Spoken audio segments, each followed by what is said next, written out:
Let's talk. We wanna welcome you to SAZETU.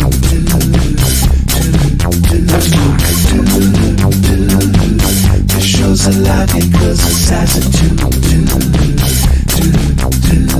SAZETU is brought to you by Maine Spirits. Learn more about the delicious spirits they import into the great state of Maine and the cocktails you can make with them at mainspirits.com or by downloading their app for your smartphone or visiting them on Instagram at Maine_spirits. Promotional consideration by State Theater Portland. Visit statetheaterportland.com for an up-to-date schedule of virtual events and upcoming announcements as we get closer to normalcy.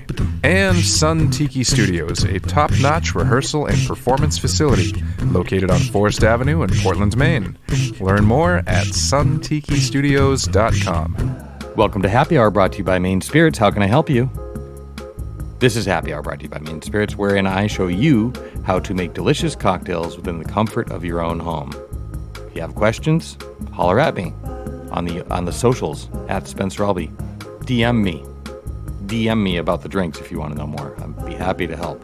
But while I have you here, Loretta on her bachelorette party was like, I need to figure something out. She has a bottle of Luxardo and she's trying to make her whole gang happy and make a different drink. Loretta normally makes an aviation cocktail, which is probably arguably the most popular cocktail that you can make with Luxardo. Well, what is Luxardo? It's a sour cherry liqueur. It's made from the Marasca, which is a sour cherry variety exclusively cultivated by Luxardo. So they have the lockdown on this flavor. You're not gonna find this flavor in any other maraschino liqueur. It's probably the most popular, and it's probably the most popular for a good reason. It's a darn nice addition to a cocktail. So like I said, she makes the aviation cocktail: gin, Luxardo, creme de violette, lemon, and a brandy cherry. We've made that on this show before. Now we are going to make a tuxedo number 2. In a shaker full of ice, add 2 ounces of gin, 3/4 of an ounce of dry vermouth, 1/4 ounce of Luxardo. Stir until cold, strain into a coupe glass, and garnish with lemon twist. Now let's take a sip of that thing.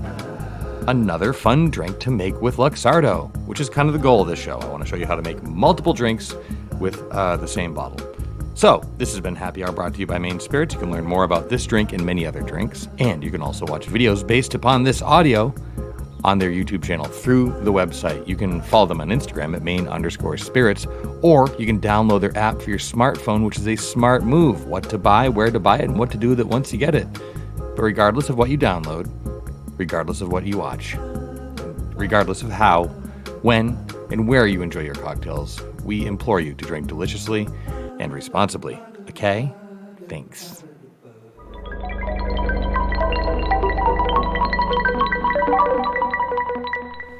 You and I have been, let's just go ahead and play this straight. You and I have been busy. Yeah, it's been good. Mm-hmm. It's been busy though. Yeah, that is true. That's a great, that's a great problem to have, right? But it's a problem nonetheless. And time is, we've been pulling the show off, so I've been proud of us for keeping it going. Mm-hmm.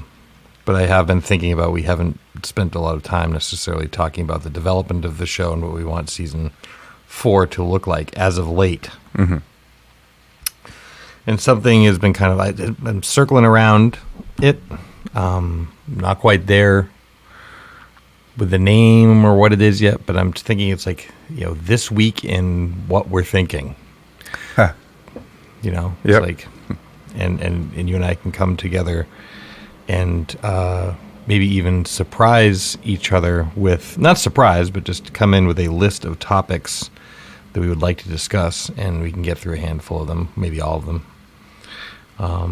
And I feel like maybe I'd like to try that out a little bit this week on you. Yeah, I think that's a good way to go, especially since we're now rolling this podcast without actually discussing what we're going to talk about beforehand. Well, that's not true. I felt like I knew what we were going to discuss. Oh, that's good. Maybe I thought we had discussed it. No, I don't want to spoil. I don't want to be a spoiler.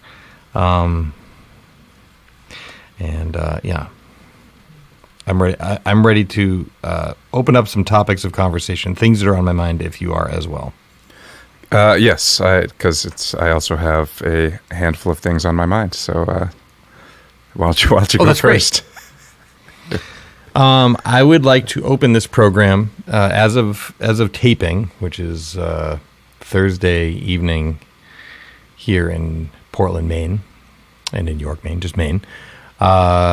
That our TV friend Bob Odenkirk is in the hospital in stable condition, having suffered some sort of cardiac event and collapsed on the set of his show, taping of his show, Better Call Saul.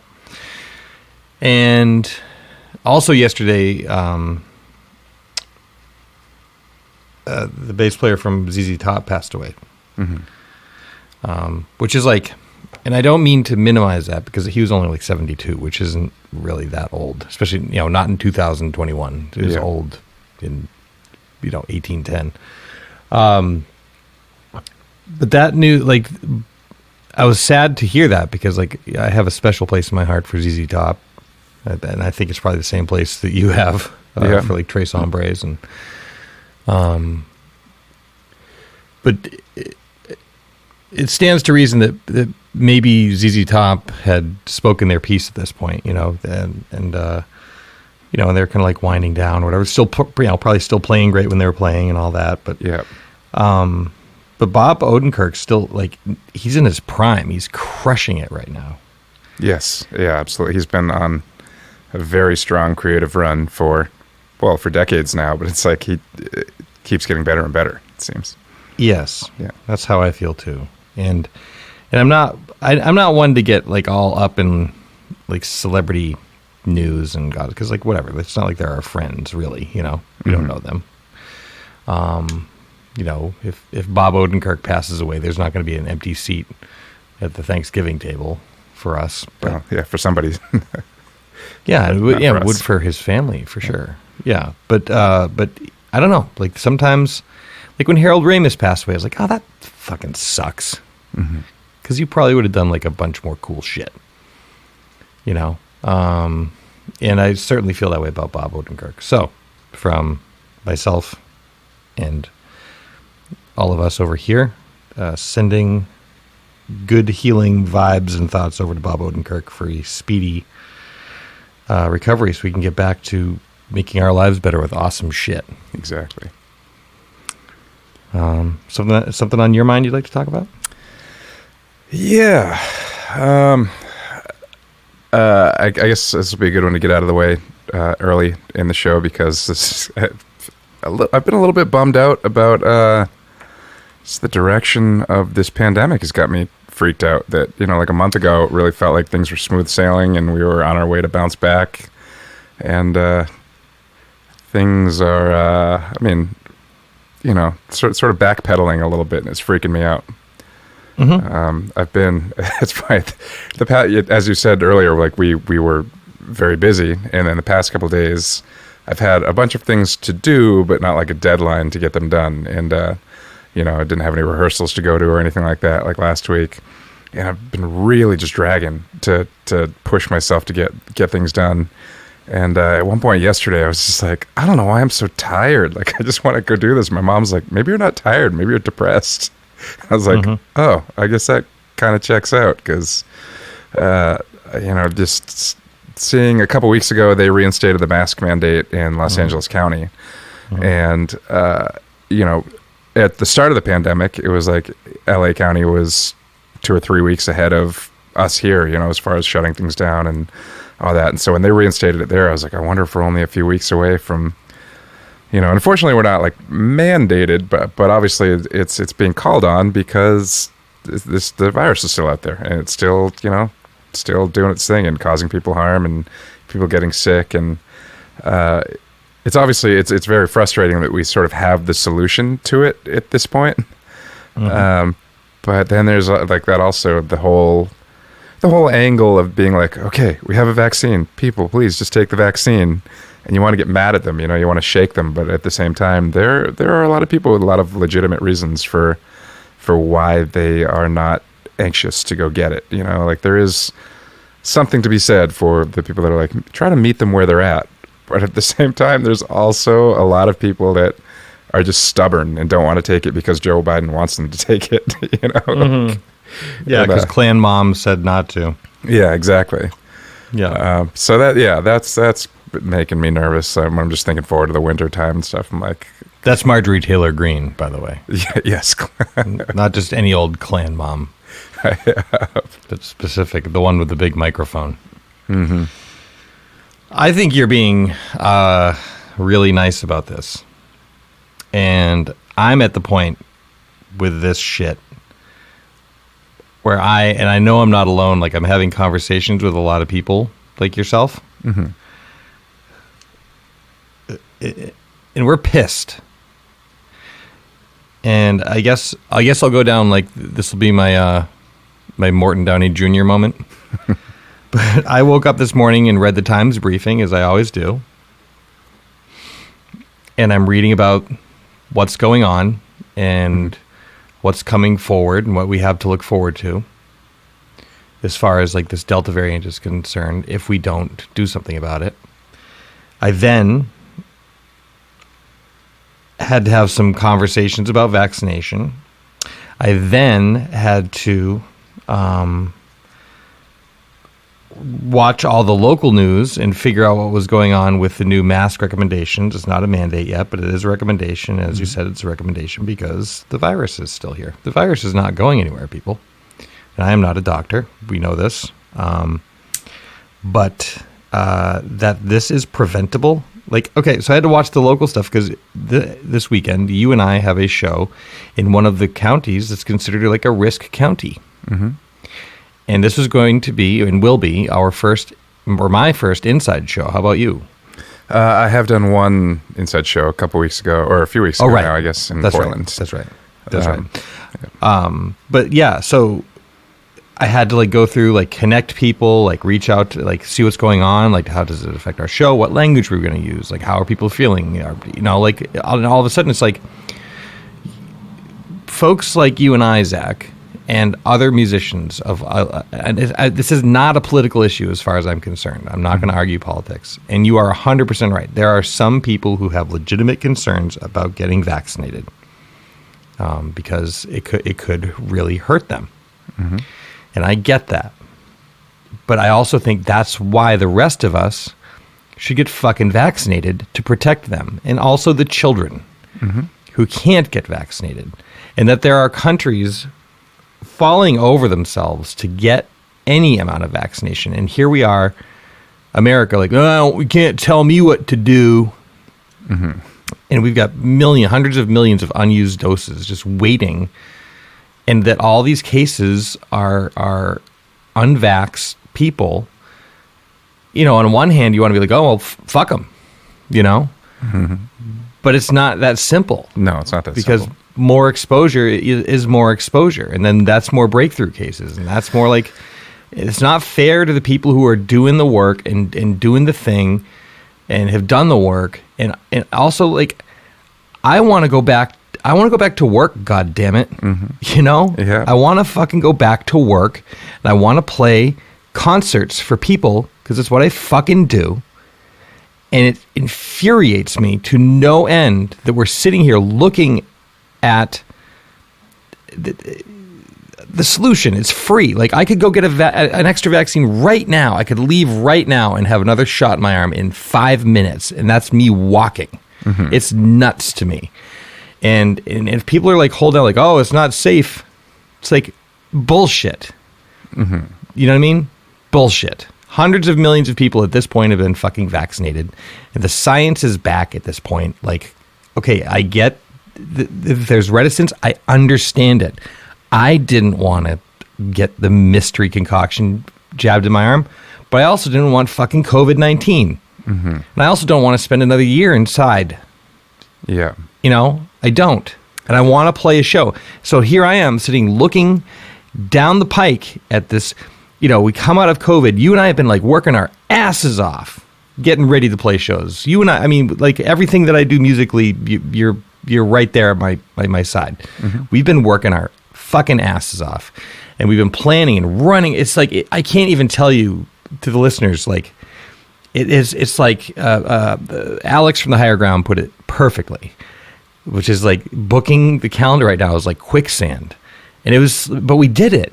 And there's concert schedules up there, and like I'm planning, like plans are being made, plane tickets are being bought, promotional materials are being printed, and if we have to go into lockdown because of this completely, as far as I can see it, unnecessary fucking problem caused by people, not all.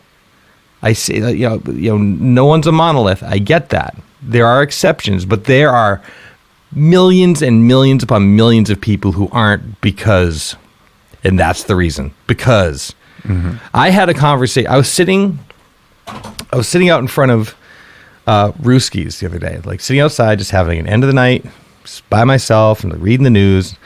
And this person came up who they were either 35 or 80, and I can't tell. You know what I mean? Just some city miles. And I was sitting there watching, I ended up watching a piece on COVID, the Delta variant. It was like a video piece. And they're like, did you get vaccinated? And I was like, oh yeah, I did. And I heard it's dangerous. I'm like, nope, very unequivocally proven to not be. Yeah. I'll tell you what, like when I get the vaccine, I got a crazy ringing in my ears due to the inflammation. I'm assuming this is like, I've been to a zillion doctor visits because of my hearing. I would do it again right now. And it was unpleasant for a few months. Because you know what I've heard is unpleasant? Fucking COVID-19. Yep. You know what's unpleasant? Sitting at home, waiting to work. And I'll get. I know you brought it up. I feel like I hijacked it, but I'm coming in hot on this one. I am fucking pissed about this, and I just want it to fucking stop. Because with all these "don't tread on me" motherfuckers, freedom. Now it's encroaching on mine. Yeah, I would like to work. Exactly. If you don't mind. So if you don't mind, go get the science shot that's been developed for decades. Oh, it came out too quick. It came out so quick because they're fucking ready for it. Yeah. And yes, some people got sick. Some people have died from the vaccine. It's true. You know what's also true? Nearly 700,000 Americans died from COVID-19. Yeah. That's a little bit bigger than the vaccine. I just don't want to fucking hear it anymore. And I want people to I just want them to recognize that this ambivalence, it fucking hurts people. It hurts our ability to live and make a living. I mean, the scary thing too, well, there's a lot of scary aspects of it, but if it's allowed to continue spreading, then new variants are going to develop. And Correct. Those new variants are going to find a way to work around the vaccine, and we're going to have to start all over again. And that's to an extent, I kind of, I think, I don't want to quote numbers here without having them directly in front of me, but they're saying like initially like the Pfizer and Moderna vaccines had over 90% efficacy. Now with the Delta variant, it's like 86% efficacy or something, which is still extraordinarily high for any vaccine, but still it's already like a reduced efficacy from what it was against the original one, and now they're saying that if you're vaccinated and you have a breakthrough case, you may still carry enough viral load to spread it to someone else, which was like the whole issue before we had a vaccine. It was like, wear your mask because you might spread it to somebody else if you've got it. And it's like, so we're already kind of back there. I mean, fortunately, the vaccines are preventing people from being seriously hospitalized and dying. In the small portion of people that have died post-vaccination, it's like people aren't taking into account that the first the first run of people to get vaccinated were all elderly people. So naturally, if there's a breakthrough case, for somebody who's at that age, it's still possible that post-vaccination, the disease still might kill them. But still, we're looking at like 99.5% of deaths right now are all unvaccinated people, and like 99.7, I don't know, like, 99 point something % of people that are hospitalized are all unvaccinated. So it really is like the unvaccinated community is just, they're carrying this right now and making it terrible for the rest of us and saying they're doing it for freedom. It's just, Yeah. And again, that's not everybody. Like, I know there are some communities where, even though for us it's just walk to Walmart, there are some people that's not so easy. And, I know people that, after the second shot maybe had a day or two where they were under the weather because of whatever side effects they may have had. There are people that work all day, every day, and maybe can't afford to even take the time to go get the shot, never mind, like, to have to be hung up for a day or two if they have side effects. Like, there are... Well, the president just put I don't know if you watched the address. Oh, I did not today. That's why I was, like, a little bit late. He's making it so that, like, people can afford to, like, the government employers will be reimbursed for paid time off for people to go get vaccinated. That's good. And I do want to backpedal a little bit because I also want to recognize that there is a good amount of our fellow American citizens who've had a really raw deal historically with vaccinations. Yes. And that's not to be disrespected. Yeah. And I get that. Those, when you said it exactly right, like, meet people where they are and figure it out and figure out, like, how to, like, show, like, whatever we can do to make people safe. Yes. Yeah. My vitriol is focused very much on the vocal, don't tread on me crowd. That's like, the people that are just actively, like, I watched a CNN special the other day where that girl that looks like she's 15 that used to work for Vice, like the one that after Charlottesville, she was, like, talking to these, like, burly KKK guys. Oh, yeah. Well, she is now a CNN person, and she was, like, in Arkansas or something like that, just going around talking to people and asking why they hadn't been vaccinated. And, this one guy was like, oh, we don't get any of the vaccines. We don't do that. We don't get the vaccines. She's like, well, so what do you do when your kids go to school? Do you have to get, like, the doctors to, or get, like, a religious exemption or something? And he's like, oh, well, we get the ones that you have to get. Good fucking Lord. This is, these are the people that I'm also, like, I'm rallying against. It's just like, I've just had enough. Yeah. And I'm just like, I'm gonna get ever increasingly more pissed if I have to cancel my life again. Yeah, I'm with you. It's been bumming me out the past couple of days. I mean, the other thing is, like, I always have to keep reminding myself, like, for obviously the whole world, had every person in the world had something get in their way or didn't work out the way they wanted to because of this. But other people got really sick. Some people lost family members and stuff like that. Like, I have to keep reminding myself that, obviously my complaints are legitimate, but in the long run, I've been very lucky as far as how this can go. Yeah, we have been lucky. And now we're all lucky because there's a cure to this problem. It's right there. This is right there, and it's free. I've also been thinking about, like, right now, I think Vermont is the most vaccinated state in the country. Yeah. And I can't remember what their number is. I was looking at it not too long ago. But also just thinking about when you and I were driving through Vermont last month, and every single rest stop we went by on the highway, free vaccines. Like, all you had to do is just pull in and be like, I guess I'll get it today. Like. Yeah. You could take a whiz, get some combos, get the J&J, get back in the car. Get back on the road.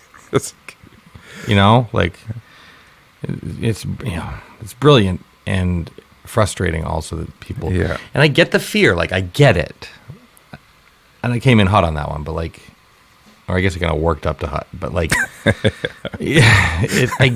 I wasn't swinging on a star walking to Walgreens being like, what's this? Yeah. But the way I was thinking, like, you know what? I don't like the sound of that virus, and I'm gonna be part of. If this is what gets me, then there it is. I was like, I want that. By the time I got to go in to get my shots, like, I just wanted to be like, give me a shot in each arm and squirt a little on my tongue for good measure. Yeah. Like, I am ready to go. Just give it to me. Give me all you got right now. But that nervousness that I had going in that you didn't, it by and large doesn't need to exist anymore. because so many people have been administered these vaccines. Yeah. And you have a choice too. If you heard like, oh, I don't know about that J&J, go get Pepsi. Exactly. Yeah. Go get the one you want. Yeah, go back to Coke Classic. It's okay. There's 3 different delicious flavors. Choose the one for you. You know? I don't know, go to Canada and try theirs out. Do what you want, but just do it. I just let's not fucking shut this thing down again. I just don't want it. I would be. This podcast would take a very dark turn if you and I had to spend another winter inside. Yeah. What are you doing today?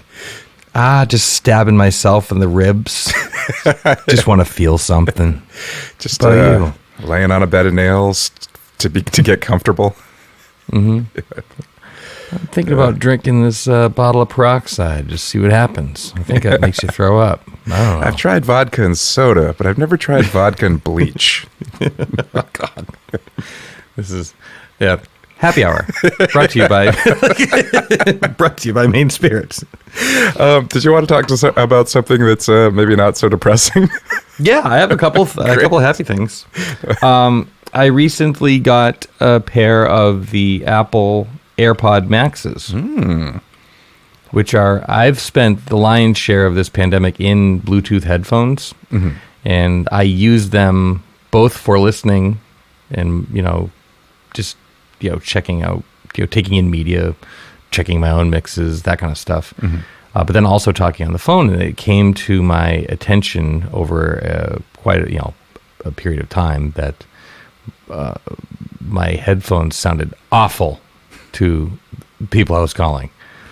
Wherein if I were my mom would be like, if I'm talking to her on the phone, which I did often through the pandemic, like, what are you doing? What is that noise? I'm like, oh, I'm just quietly folding towels. But to her, it sounded like I was, throwing banging on sheet metal. Yeah, exactly.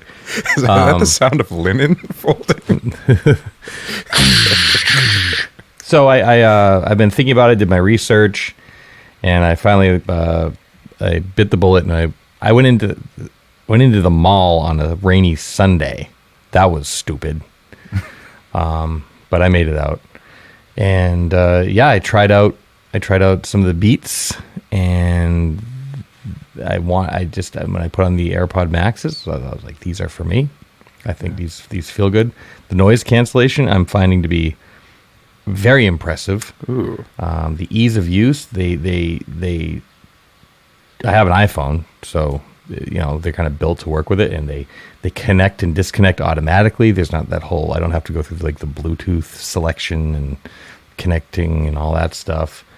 And they put themselves to sleep automatically. They know when they're being used, when they're not being used. I feel like I have put a full day of use on with them today.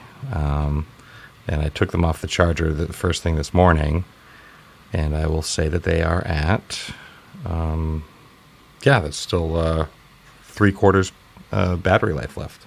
Right on. Do they have a little charging dock, or do you have to plug each one individually? So I got the AirPod Max, not the Pro.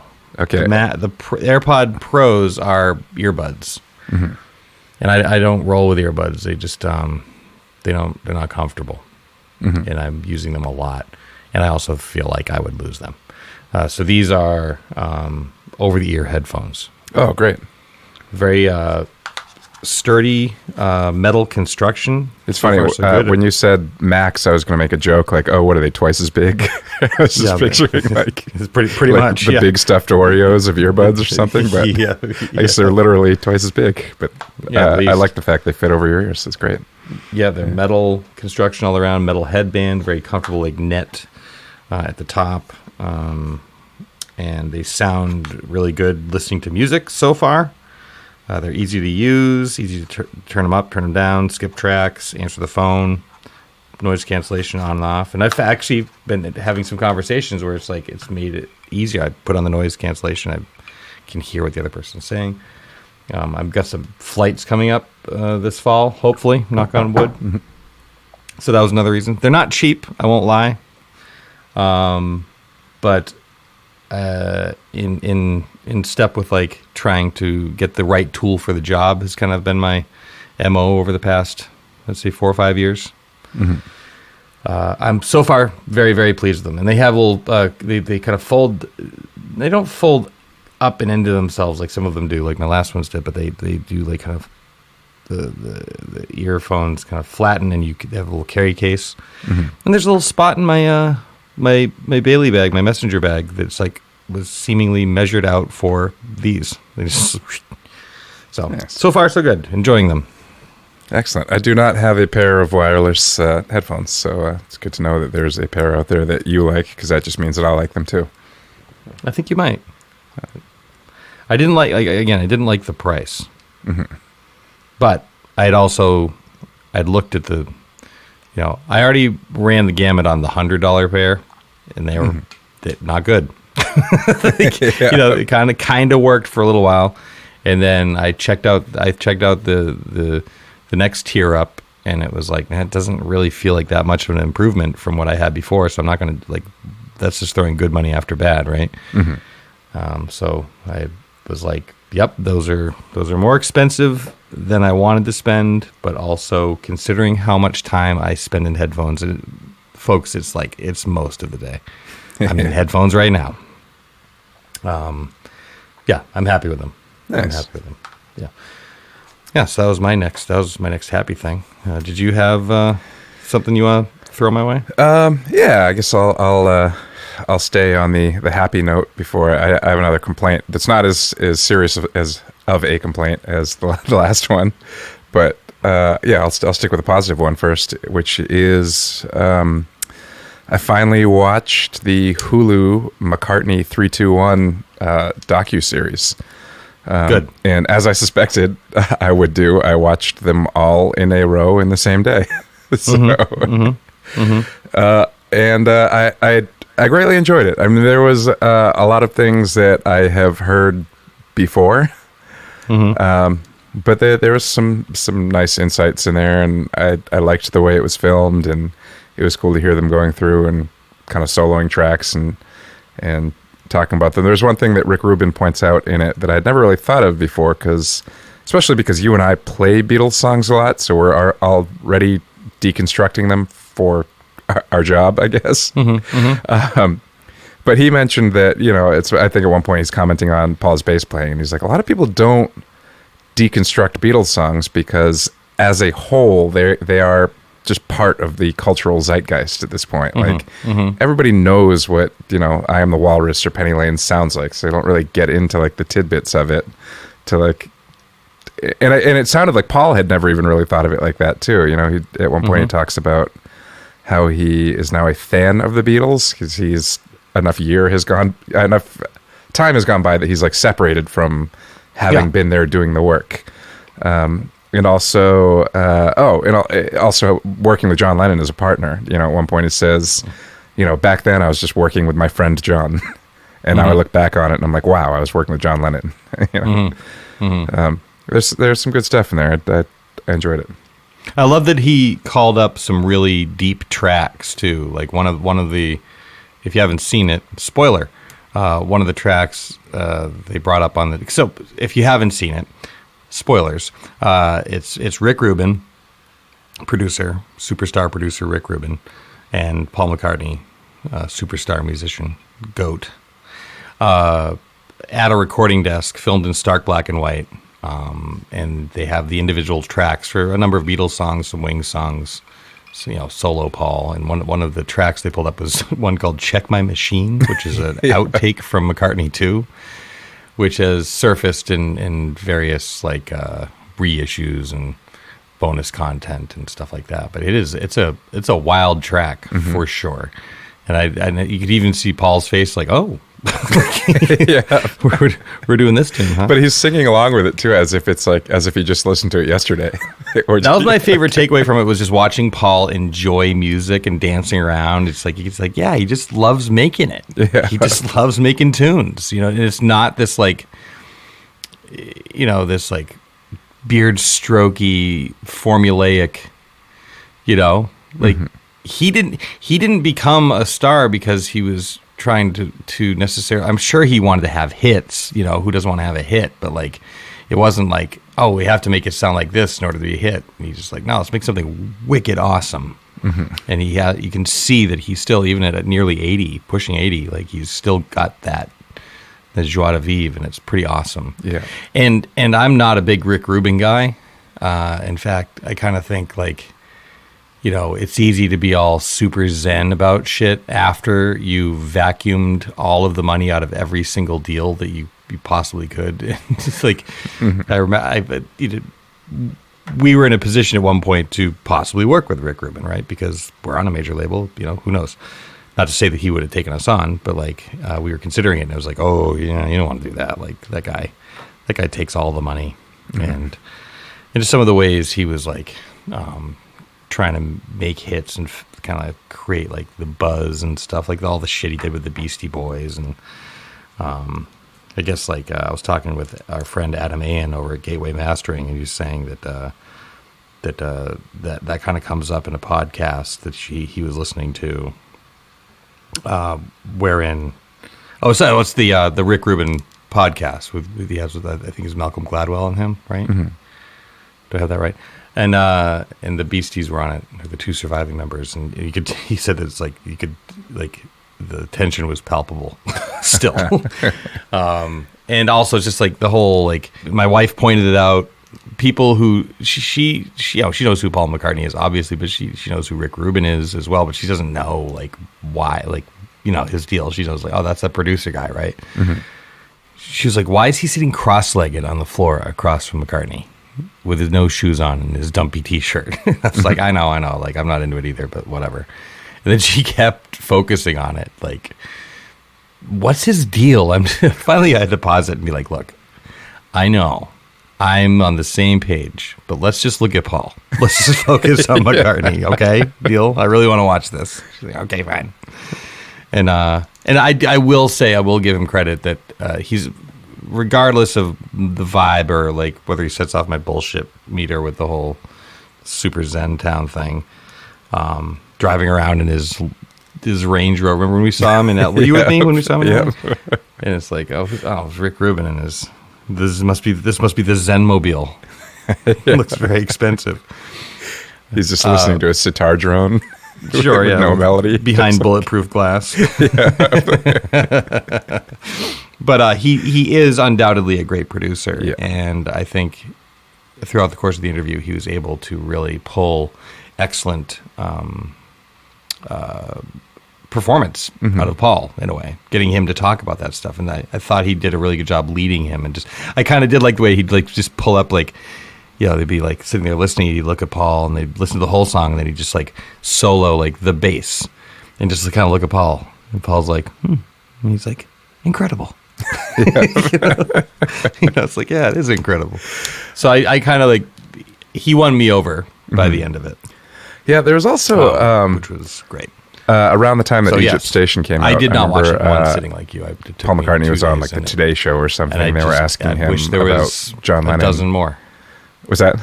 I wish there were a dozen more of them. Oh yeah, but yeah, they asked him about John Lennon, and Paul was saying about how one of his things that he wished that like John was just not good at communicating like what he liked. I guess he was very defensive and very guarded. So he was saying he never really complimented him, never that. And so there was a scene in the McCartney 321 where Rick Rubin reads him a quote, and he's like, Paul McCartney is one of the greatest bass players to ever play. It's such an innovative approach to it. He's a great, great, great musician. And he's like, Paul, do you know who wrote that? And he's like, and he just makes a joke. He's like, oh, I don't know. It sounds like something I'd write about myself. Yeah. And he's like, actually, that's a John Lennon quote. And you could see Paul just like, he's like, I'd never heard that before. He never said that to me. Like, and there's just like this real moment of Paul, like, it's like finding out that you're whatever, like if you didn't think your dad loved you or something. Yeah.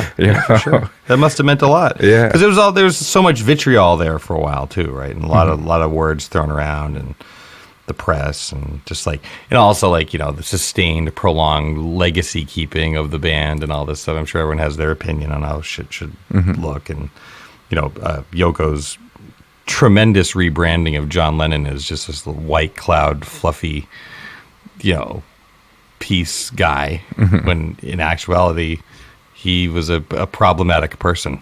Yeah. I mean, one of my favorite things about John Lennon fucked up as a problematic fuck-up person, though, is that he was in touch with that later in his life. And, and that's why he became like the fluffy white cloud peace guy. I feel like most of the terrible things that we know about John Lennon, as far as like, things that he did and said and all that, is all because he was so open about it in interviews. He didn't hide any of that. He just put it right out there and was like, yeah, I was an asshole. I did that. Yes. And then a lot of people will be like, oh, like he's, I think there's something to be said for self-awareness. And and also like using that self-awareness to and putting it towards self-improvement. And he was constantly working it out, but he was working it out in public. Yes. No, I agree, and I was inferring the same thing, not just saying like, yeah, I did that, whatever, but like, yep, that's not good. Working on that. There's a lot of that, and it's like a lot of his fragility was like laid to bear. Yeah. Which I feel like we're getting out of McCartney now. I feel like McCartney was like really buttoned down, show business and guarded, like kept everything pretty close to his vest. Whereas now he's kind of like more able to be like, yeah, oops, fucked up. Yeah, and I think that's why maybe seeing him react to that quote after he found out it was a John Lennon quote is probably one of my favorite moments, because it was like this raw, unguarded emotionalism that we don't see from Paul McCartney a lot, where you could see him being struck by 100%. By that, because he just never knew his friend felt that way about him, even after all they went through. Yeah, there's also part of that quote, something along the lines of like, he's an incredible bass player, and nearly everything that's coming out now is so heavily influenced by him. And at that time it must have meant like, like the new wave or that kind of stuff. Yeah. I mean, there's a story, I think I can't remember what, like, John Lennon supposedly, like, between 1975 and 1980, he didn't release anything. And I think it was like he heard Coming Up or something like that. And that was when he was like, oh, I got to start making music again, because listen to what Paul's doing. Yeah, no, it's, I don't, was it that song? If it wasn't that, it was something like it. It was that era anyway. It was like something post Wings or whatever. I think you're right. It was Coming Up, but it's just that also makes me wonder, because that album came out in 1980. But that could have come out at the beginning of 1980. And his album came out. That came out posthumously, right? Double Fantasy. No, it came out right before he died, like maybe a month or two before, because I think he was signing copies of it when he was killed. Yeah. When he was murdered. Yeah. Okay. Yeah. Okay. So McCartney 2 came out on May 16th, 1980. Double Fantasy, Kuble, came out in November of that year. So I mean, actually, considering how quickly John Lennon works, it stands to reason that was true. Although he must have had some of those tunes in his back pocket. Although also he only wrote half that album. Exactly. So yeah. Okay. That tracks. I just had heard that before, and I was wondering. I'm not trying to be like, actually. Yeah. But I was wondering if that was actually never crunched the numbers on it before. That's right. That's right. Well, I've got a. Do you want to end on an up, or do you want to end on a gripe? Is it a gripe that we can have some laughs at, or is it a gripe that's just going to make us angry? Well, I mean, that question's for you, because I have one topic I'd like to discuss left, which is an up. Okay. And you said that you've got a gripe. Yeah, I guess I want to hear your up, but maybe can I just air my gripe real quick?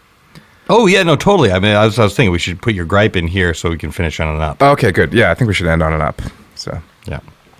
Especially where I got all lathered up there about the vaccines. It's all right. Need to cool it out. So I guess my gripe is not really my gripe; it's other people's gripes. I've just been reading about over the past week or so.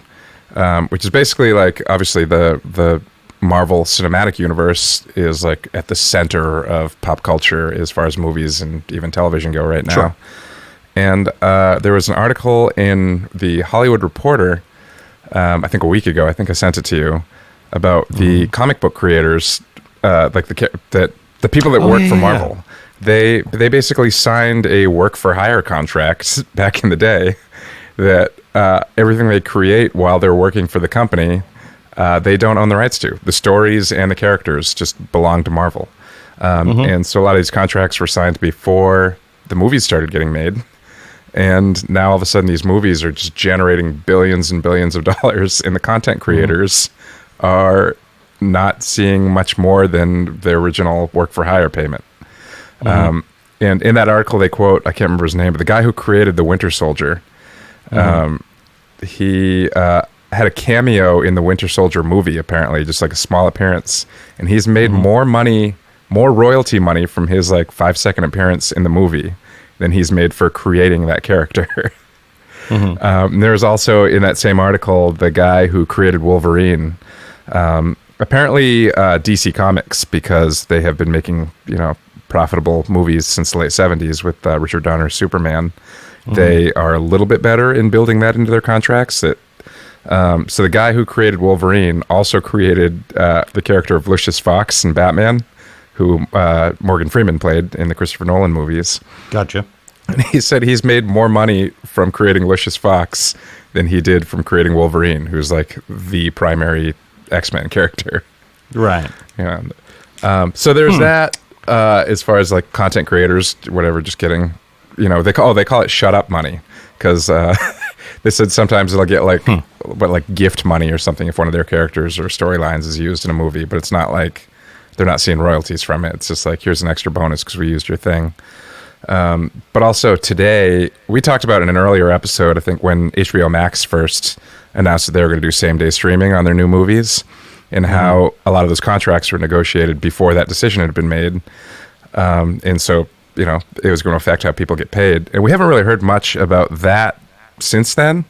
But just today, there's an article about Scarlett Johansson is suing Marvel and Disney Plus because they did same-day streaming on Black Widow. And apparently her contract was built around box office returns. And because they did same-day streaming, even with the premium access, it's affecting her take. So there you go. That's it. Just wanted to put that out there. Good for her.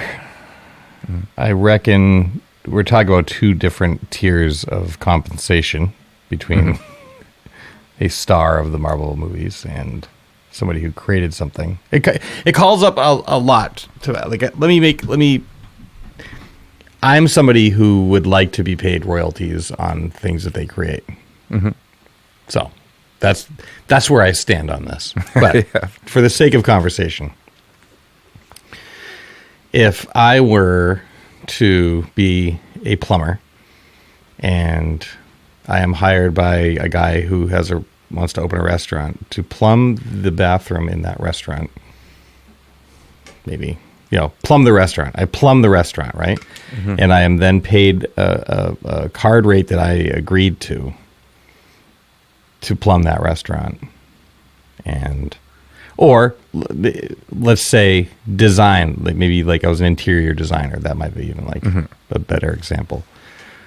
I'm not saying it's right or wrong, but it's like, I don't know, like so the restaurant as a contractor providing my service that I was hired by this company to do, I'm getting paid. I got paid. And that restaurant goes into debt. Like, I don't have to go back and give some of my money back, But if it goes great, it's not like the contractor's coming back like, where's my, my royalties from my plumbing.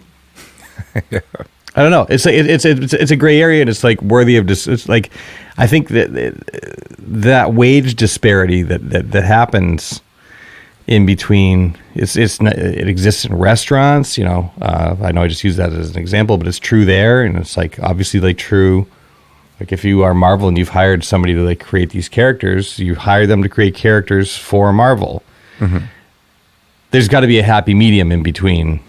Here's your here's your weekly wage that you know, you're probably just like really excited to be able to create art, you know, comic book art, because it's what you want to do, and you're going to come with your best ideas, so you get asked to do more stuff, and then it must be like severely disappointing to see. There's got to be a happy medium in between just that one-time payment and could there be like, maybe it is still owned by Marvel. Like, you wrote this for us, but you created it, so you're going to get in on the royalties in some way or form.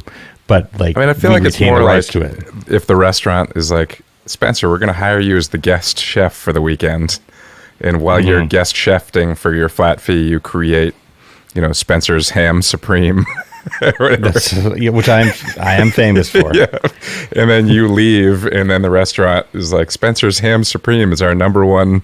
We've made billions on this now, even though he only worked for the weekend and was paid once for it. You know, like, well, it's funny you bring that up, because that often happens with chefs. Like, people will come in and like they'll create a dish for a restaurant, and that becomes the restaurant's property because they were paid for it, right? Yeah, I mean, that's some great. That's above my pay grade. How to figure that one out? I don't know. Yeah, that's why we hire business people that also rip us off. Yeah, like Billy Joel's manager embezzling millions, or oh my god, yeah. But yeah, I don't really have an answer to that one for sure. Another thing, while we're in comic book land, Marvel Town, James Gunn was in. I think it was maybe it was also Variety. Basically, let me see if I can find this, because it's. I would have had it prepared, but I didn't realize. I didn't know we were going down. It's okay. This. Yeah, here we go. Boop boop, boop boop. Hold on, it's not there. It's over here. It's over here. James Gunn was in a magazine basically saying that comic books, he says, mostly boring for me right now. First of all, you make them. So fix it. You know. Yeah. Weird to shit where you eat. Also, you know, he just did Suicide Squad. Yeah, and he also did Guardians of the Galaxy. Exactly. 1 too. Yeah. So he's on both sides of the fence there, you know? So it's like, I mean, DC certainly makes some fucking shitty movies. Yeah. The shittiest. Actually, speaking of that, you know, David Ayer. Oh, sorry. Who now what? Oh, David Ayer, who wrote and directed the first Suicide Squad movie, which everybody hates.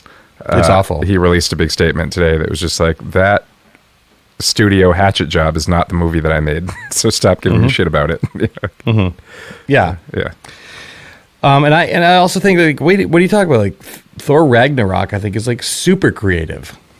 You know, I'm not going to say that it's not, you know, to kind of go back to the Scorsese thing, like, it's not cinema. Like, no, it's not. It's something different. But it's like, what do you mean superhero movies are pretty, like, what do you expect? They're fucking superhero movies. Like, what do you need them to be?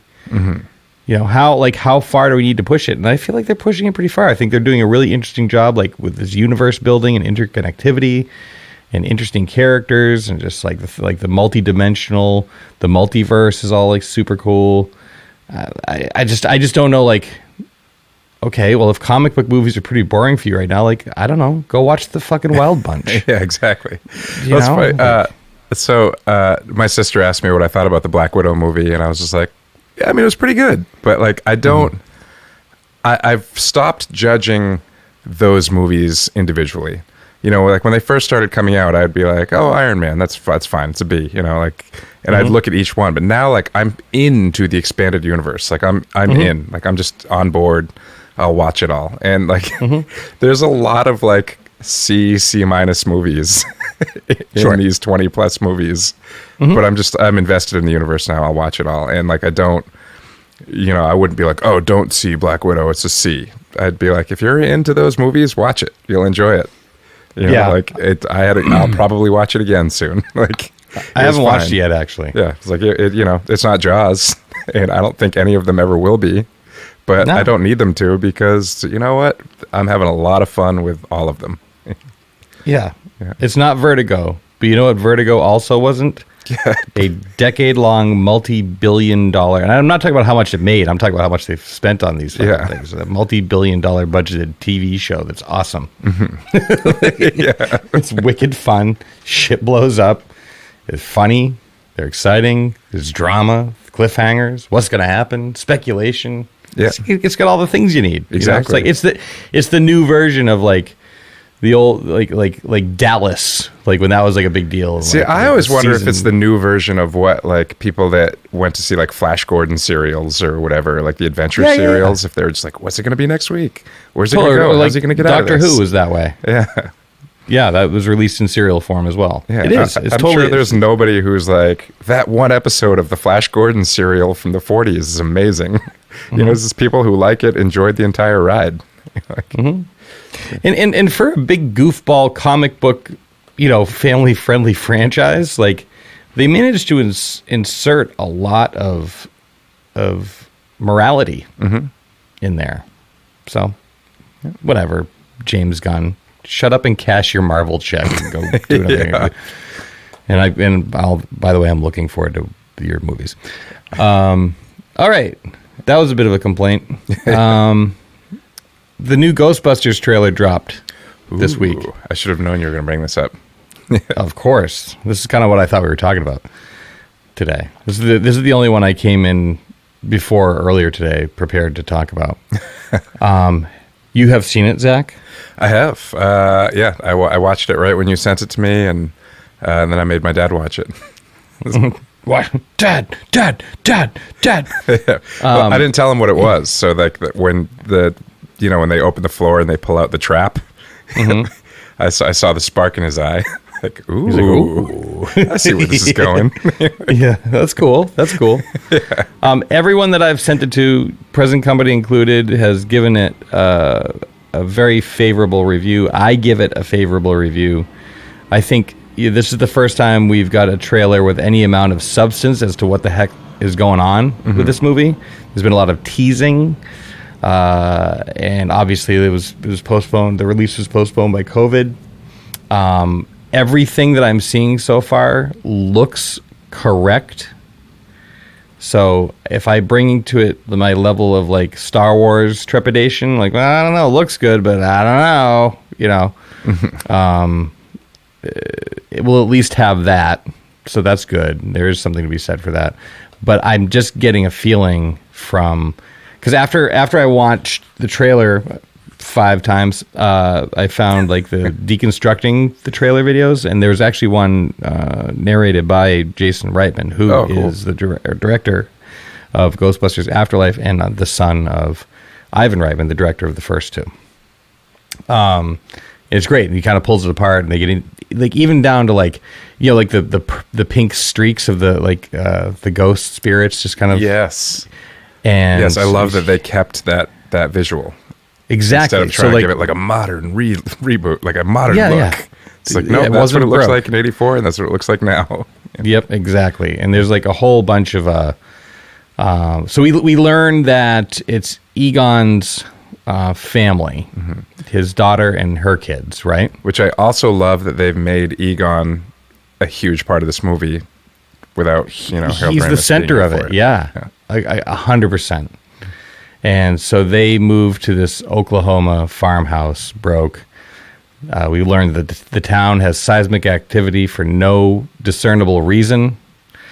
We know from previous trailers that it's the Shandor mine, and Shandor was the person who, I think it was Ivo Shandor, designed the original apartment building that Dana Barrett lived in when she became possessed. And I think what we're looking at here is a Gozer movie, which I'm way down with. And all the effects look great. And we got a cameo from Annie Potts, which was awesome. There's that whole scene where they're cruising they're cruising in the Ecto-1, chasing after a ghost that looks a lot like Slimer. It's the same kind of vibe. Free floating Vaporous apparition. That's right, vapor sapphire. I saw it.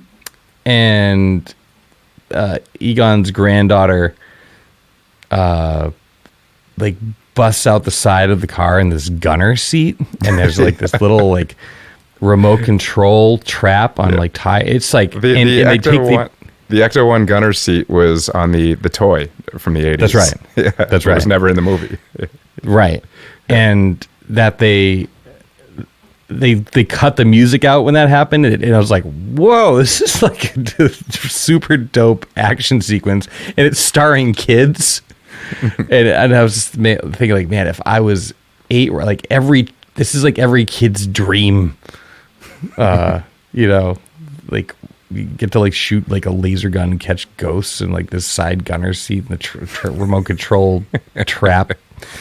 It looks really great, but then I think the biggest kicker, the one that gave me the biggest, I got goosebumps a couple times because it looked right and it felt right and the heart felt good. And Griffin, Sherry, friend of the program, said that he's like, this looks like a really good Spielberg movie. I was like, it does. It has that vibe of like the sense of wonder.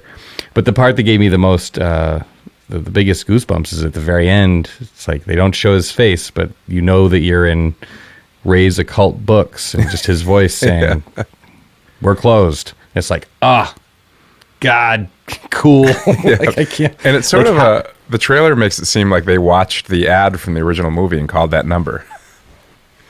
Yeah. Oh. Yeah, because it goes through the whole, you know, have you or anybody you know seen a spook, specter, or ghost? We're ready to believe you. And then they give the number, and then it cuts to the phone ringing and him being like, we're closed. So that the vibe that I got was they watched the original ad and called the number. Oh, and the red phone is also the same red phone from the Janine's desk. Yeah. Oh. Yeah, see, that shit. That's cool. It's funny. So when the original trailer came out like 2 years ago, I was not impressed. Like I got like a really like nervous feeling because there was like Stranger Things and there was the It sequel or remake and a few other like just kids going through like nostalgic 80s adventures. And this just seemed like another one of those, like on that original trailer. And I was just like, oh no. And it's even the same kid from both those movies. That's right. Yeah. Well, Wolfgang Wolferson. Yeah. And then not like, I don't know, maybe 6 months ago, they released a clip of Paul Rudd in the grocery store. Yeah. And all of the little Stay Puft Marshmallow Man started attacking him. Sadistic little fuckers. Yeah. And even that, I was like, okay, this looks fun. But it's giving me a Gremlins 2 vibe, and even though I like Gremlins 2, I feel like it's in the movie. Yeah, like Gremlins 2 is the only movie that can get away with being Gremlins 2. You know? Yeah. So even then, I was like a little bit nervous. But the trailer is like the perfect balance of like fan service, you know, but also a new story with new characters and like kind of done the way that I was hoping that they would have done the 2016 movie, which is like, you know, ghost stuff starts happening again.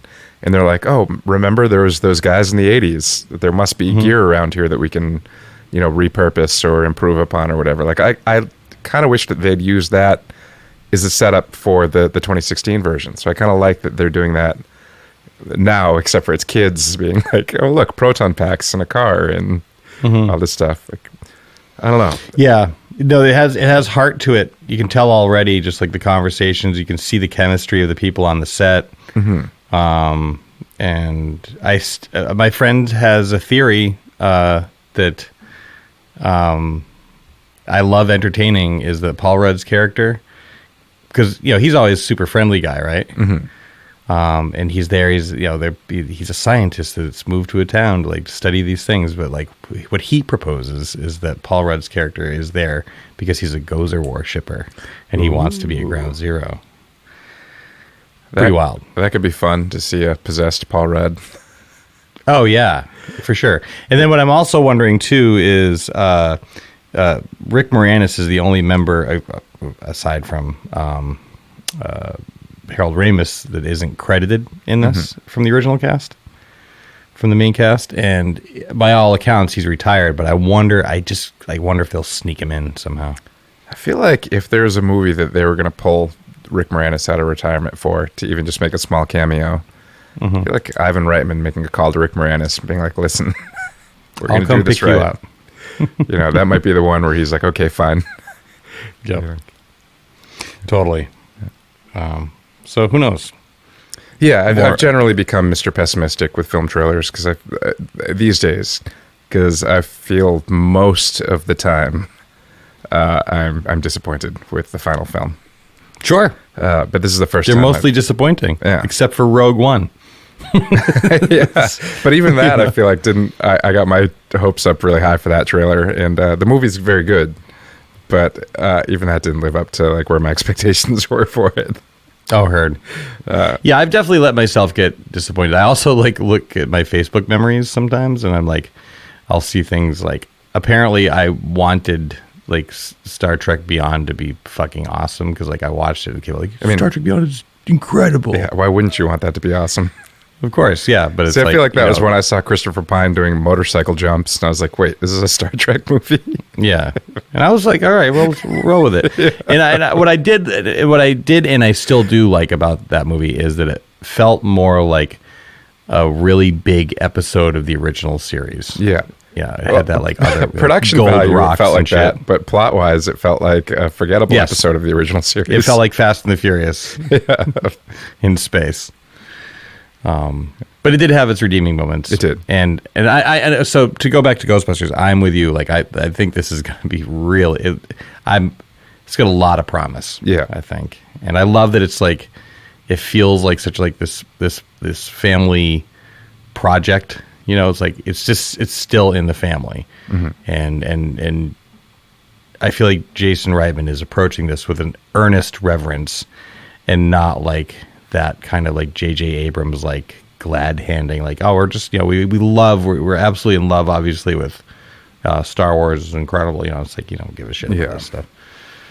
And you don't even have a story. It seems like these folks have a story to tell. It also feels like just the, I mean, I haven't read like any of the behind the scenes stuff, but even just looking at the way they're doing the effects and stuff seems like it's been done with reverence to the originals. I mean, I remember when Kingdom of the Crystal Skull was first announced, and you know, they were like, we're going to do the cinematography the same. We're going to do, you know, we're going to shoot it on film. We're going to do live action stunts and all that. And I got so excited. And then when the movie actually came out, it was like in studio, green screen, not on location. And then I don't know, and then you know, and there was all these stories and stuff like that, whatever. But Spielberg didn't want to travel to beyond Hawaii for location shooting and whatever. But this feels like, you know, obviously Steven Spielberg can make that decision for himself when he's shooting his movies, but this felt like Jason Reitman being like, I'm going to do this right for my dad and for the original actors and all that stuff. Like, so hopefully the movie is as good as the trailer is now making it look. Yep, I'm with you. Yeah. All right, well, thanks for listening to Zach and I talk about whatever the fuck we want. Yeah, thank you. All right. We'll see y'all next week. See you next week. SAZETU is brought to you by Maine Spirits. Learn more about the spirits they bring into the state of Maine at mainspirits.com and what to do with them by downloading their app for your smartphone or visit them on Instagram at Maine_spirits. Promotional consideration provided by State Theater Portland. Learn more at statetheaterportland.com and Sun Tiki Studios. Learn more at suntikistudios.com.